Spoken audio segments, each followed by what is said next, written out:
আসসালামু আলাইকুম, hello everyone, welcome back to Sadia's kitchen. Sadia's kitchen থেকে আজকে চলে আসলাম আরও একটি রেসিপি নিয়ে। তো আজকে আপনাদের সাথে শেয়ার করছি করলা ভাজি। তো করলা ভাজি অনেকেরই পছন্দের, আবার অনেকেই এটাকে অ্যাভয়েড করে চলে, কারণ করলা ভাজি করার পর ভাজিটা বেশি তিতা হয়ে যায়। তো তাদের জন্য থাকছে ছোট ছোট কিছু ট্রিপস। আশা করি সকল ট্রিপসগুলো ফলো করলে আপনার রেসিপিটাও হবে পারফেক্ট, বা আপনার করলা ভাজিটাও হবে পারফেক্ট। তো চলেন দেখে আসেন কিভাবে আমি করলা ভাজি করি।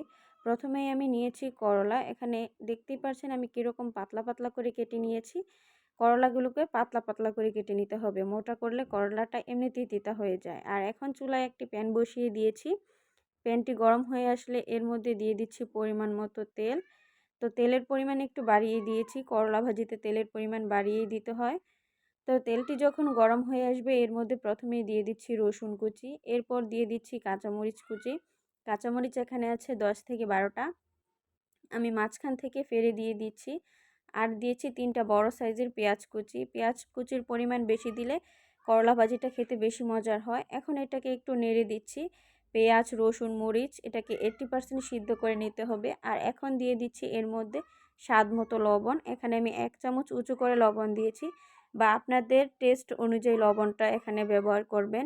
এখন এর মধ্যে দিয়ে দিচ্ছি করলাগুলো।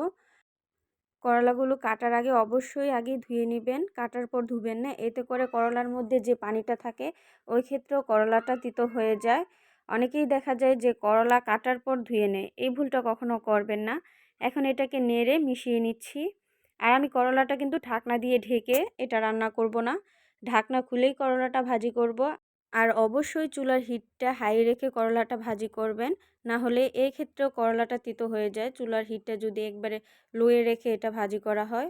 তো এখন এটাকে আমি কিছুক্ষণ পর পরে নেড়ে উল্টে পাল্টে দিচ্ছিলাম, যেন করলাটা নিচ থেকে পুড়ে না যায়।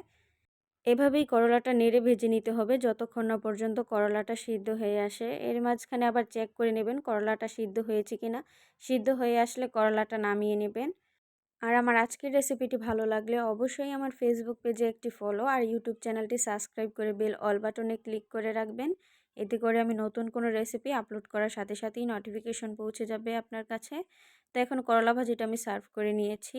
আজকে এখানেই বিদায় নিচ্ছি, আবারও নতুন কোনো রেসিপি নিয়ে হাজির হব। আল্লাহ হাফেজ।